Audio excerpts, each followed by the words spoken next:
Hello, Boulder and the wider world. This is Philip Ogren from the Sharing Boulder podcast with an update on the quilt. The quilt is coming along. I have sewn the first 5 rows out of the 15 or perhaps 16 rows. I am making this quilt as a little fundraiser for the podcast. I've never auctioned anything before, and so I'm not sure exactly how it's going to work, but I'm thinking I will probably sell it to the highest bidder. Sure, I'd love to give it to the person who would treasure it the most and get the most use out of it. But how could I know for sure? How would I make such a decision? Ugh! I guess I would need to put an application form together and a committee of concerned citizens to help me read through and evaluate the entries. The greedy free market capitalist in me rather objects to all this extra work just so that I will make less money. And yet, what if a bidding war breaks out between a bunch of rich people and it sells for some ungodly amount of money? Then it will probably end up stored away in a cedar chest in a spare bedroom of some second or third vacation home that sits empty most of the year. Or worse, it could end up hanging on a wall in an embossed frame with art gallery lighting. Ugh! This is a real quilt that lovers should be snuggling under, not some never-to-be-used collector's item. I really don't want high society types milling about, sipping fine wine and high heels, asking about the quilt on the wall. But you may recall from last time that there will be 2 auctions, one for the physical quilt and another for the NFT of the one-of-a-kind digital image. The speculative rumors around the NFT auction are getting pretty wild out there, and they are getting harder and harder to contain. But prediction markets are saying that we could be seeing bids as high as $800,000. So here's a thought.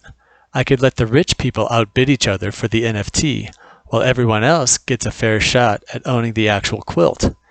Maybe a raffle would be a great way to let the universe decide who is the optimal owner. To some of you, all of this sewing may look like industrious and productive activity, but I assure you that I could be doing any number of more productive things like reading Macon Cowell's most recent newsletter, and making plans to speak up for compact and affordable housing at Diagonal Plaza next Tuesday at the City Council meeting. Please see the Boulder Housing Network blog for details. Or perhaps I could be catching up on work-related odds and ends. But I find this activity to be such a satisfying and luxurious waste of time while I listen to interesting podcasts and books that I won't blame you if you see this for what it is, a luxurious self-indulgence. In addition to a variety of podcasts, I am currently listening to 2 different books by alternating one chapter at a time between the 2.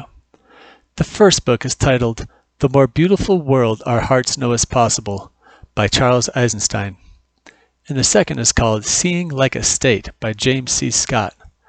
I don't think you need to be familiar with either book. The titles speak volumes by themselves, I think, to appreciate the potential for the yin and yang relationship they confer on my intellectual development. The former being a kind of self-help book for idealists who want to change the world but, just need a bit of encouragement. And the latter being a much more somber tome that grounds one in the reality of just how difficult it is to make positive change in the world. But even still, I'm pretty excited about that second book. One of the themes that keeps popping up in the podcast is the need for and importance of diversity. We have stressed this quite emphatically through solemn testimony and repetition. But what does it really mean? Well, we've been a little thin on substance here, to be honest. But Seeing Like a State has a lot to say about this. Quote, radically simplified designs for social organization seem to court the same risks of failure courted by radically simplified designs for natural environments. The failures and vulnerability of monocrop commercial forests and genetically engineered mechanized monocropping mimic the failures of collective farms and planned cities. At this level, I am making a case for the resilience of both social and natural diversity, and a strong case about the limits in principle of what we are likely to know about complex functioning order. End quote. Can I get an amen? But this is not simply a critique of the ambitions of the state, because the same applies to free market capitalism. Quote, as I make clear in examining scientific farming, industrial agriculture, and capitalist markets in general, Large-scale capitalism is just as much an agency of homogenization, uniformity, grids, and heroic simplification as the state is, with the difference being that, for capitalists, simplification must pay. As we shall see, the conclusions that can be drawn from the failures of modern projects of social engineering are as applicable to market-driven standardization as they are to bureaucratic homogeneity." End quote. A central concept of the book revolves around the word legibility, which refers to central planners' ability to simplify a complex world for the purpose of control and governance. For example, how can you implement a taxation system without accounting for who owns what for property tax, or how many goods and services are being exchanged for sales tax, or how much money taxpayers are earning for income tax? But these things are unknowable without the aforementioned heroic simplification that is required to make these things legible. How can you do that without cadastral maps, standard units of measure, or widely used currencies and languages? How can you assess the value of a forest and the revenue it should generate? Central authorities can't possibly understand all the local customs of each region in a country to a sufficient degree such that they can extract reliable revenue without imposing all kinds of simplification and standardization.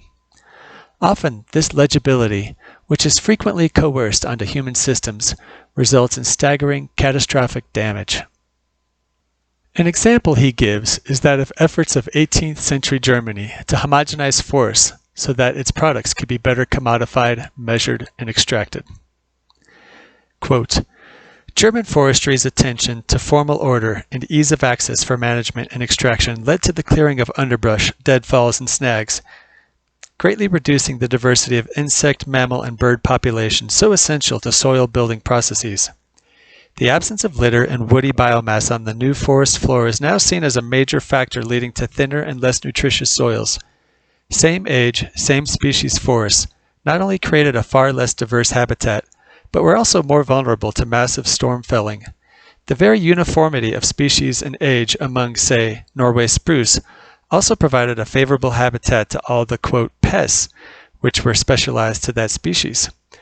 Populations of these pests built up to epidemic proportions, inflicting losses in yields and large outlays for fertilizers, insecticides, and fungicides.